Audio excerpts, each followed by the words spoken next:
Quand on est confiné chez soi, un besoin de réconfort se fait sentir et on entre alors en mode cocooning. On enfile ses vêtements confort, on se remet au fourneau et on se câline les papilles avec des desserts et goûters souvent chocolatés et vanillés, les ingrédients réconfortants par excellence.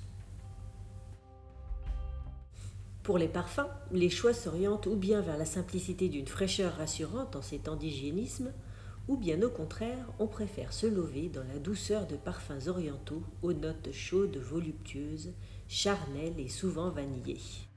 La vanille, quelle épice fascinante!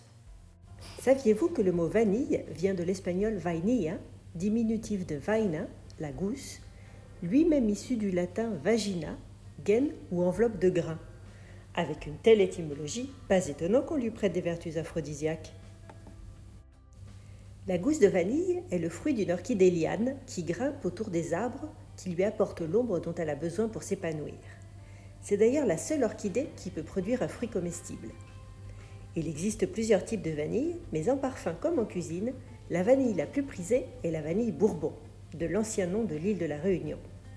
Les armoiries de l'île sont d'ailleurs entourées d'une liane de vanille et portent le message d'une belle promesse « Je fleurirai partout où je m'accrocherai ». La vanille Bourbon est issue de l'orchidée planifolia, originaire du Mexique, où les Aztèques l'ajoutaient à leur boisson cacaotée pour la parfumer. Au début du XVIe siècle, Hernán Cortés rapporte la recette et les ingrédients de ce breuvage qui conquit immédiatement Charles Quint jusqu'à la cour de Louis XIV, qui tenta alors de faire pousser la vanille sur l'île Bourbon au climat tropical. Mais si la vanille y poussa, elle ne produisit que des fleurs et pas une seule gousse. Les Aztèques avaient gardé leur secret. Ce secret, c'est que la vanille planifolia est une plante hermaphrodite qui ne peut se polliniser elle-même. Et sans pollinisation, pas de fruits.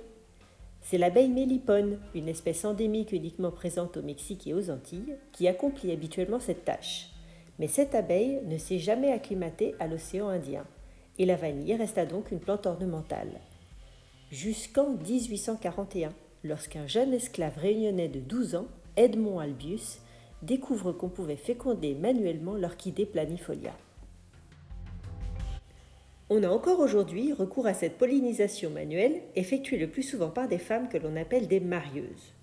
Au moment de la floraison, les marieuses vont chaque matin, munies d'une épine, déchirer minutieusement la membrane qui sépare les organes mâles et femelles de l'orchidée, et d'un geste expert, faire pression pour les faire entrer en contact. Une opération très délicate qui ne peut être faite que du lever du soleil jusqu'à 11 heures du matin, après quoi la fleur fane.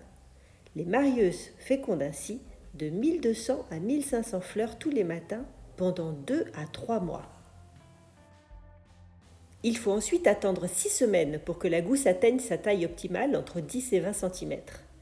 Encore verte et inodore, c'est après un long processus de préparation que les gousses développeront l'odeur caractéristique de la vanille. On devra d'abord les plonger dans une eau à 66 degrés pendant 3 minutes afin de stopper leur maturation et d'éviter que les gousses ne s'ouvrent. Ensuite, on passe à l'étuvage pendant une douzaine d'heures sous des couvertures afin qu'elles suent pour rendre l'eau qu'elles contiennent. C'est pendant cette phase qu'elles prennent leur teinte chocolat. On les fera ensuite sécher sur des claies pendant 2 à 6 semaines, d'abord au four, puis au soleil et enfin à l'ombre pendant 1 mois, durant lequel on effectue un tri régulier des gousses.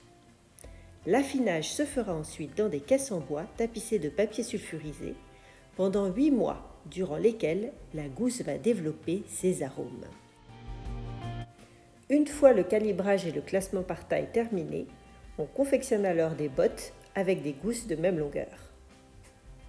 Au total, il s'écoule donc environ 18 mois entre la fécondation et la commercialisation de la vanille Bourbon. Sa rareté et son long procédé de fabrication en font l'une des épices les plus chères après le safran. Si on la trouve dans d'autres régions du monde, c'est à Madagascar, aux Comores et à la Réunion qu'elle bénéficie de l'appellation d'origine contrôlée vanille Bourbon. Madagascar en est le premier producteur mondial aujourd'hui. La qualité aromatique exceptionnelle de la vanille Bourbon est attachée à son terroir, son climat et au savoir-faire de ses producteurs. Une vanille à la palette olfactive multifacette mêlant des notes gourmandes de cacao ou de pruneau, parfois boisées ou tabassées, ou même plus cuiré et animal. Une richesse aromatique incroyable qui en a fait sa renommée. Des centaines de composés aromatiques émanent de cette épice au parfum riche et complexe. Cependant, son identité olfactive est surtout due à une molécule, la vanilline, molécule qu'on peut parfois distinguer sur la gousse sous forme de cristaux blanchâtres que l'on appelle du givre. C'est en 1874 que les chimistes en ont identifié la formule et se sont affairés à la reproduire de façon synthétique. Évidemment, la synthétiser chimiquement coûte beaucoup moins cher que de traiter la vanille, mais son rendu est beaucoup plus brut. On distingue la vanilline dite naturelle, c'est-à-dire synthétisée à partir de produits naturels, comme les conifères, l'avoine, le clou de girofle, le riz, la curcumine, de l'éthylvanilline, version totalement chimique découverte en 1894.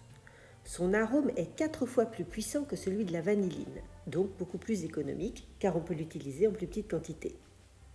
Aujourd'hui, sur la production de vanilline mondiale, moins de 1% provient de la vanille naturelle, et près de 80% est surtout utilisé pour l'industrie agroalimentaire. En parfumerie, la vanilline fait son apparition en 1889 dans Jiki de Guerlain. Puis en 1921, c'est en associant la vanilline à une grande quantité d'éthylvanilline que Shalimar vient envoûter la clientèle parisienne et internationale. Aujourd'hui, grâce à l'engouement pour les matières naturelles, les parfumeurs peuvent offrir une écriture multifacette de la vanille. Par exemple, pour sa collection vanille, Sylvette Delacourte a voulu lui redonner ses lettres de noblesse sans tomber dans l'écueil de la vanille gourmande, en l'habillant de facettes originales pour surprendre et ainsi plaire à ceux qui disent ne pas aimer la vanille. Pour ma part, je vous propose de vous amuser à titiller vos récepteurs olfactifs en sentant l'un après l'autre du sucre vanillé, du sucre vanilliné et puis, si vous en avez, des gousses de vanille et de l'extrait. Je vous laisse décrire vos sensations. Et quand vous en aurez l'occasion, lors d'une balade parisienne, je vous recommande vivement d'aller rue Sainte-Anne, promener vos narines à la boutique d'épices Rollinger. En plus d'une bibliothèque d'épices invitant au voyage, vous pourrez y découvrir la cave à vanille, où sont affinés de grands crus aux parfums envoûtants.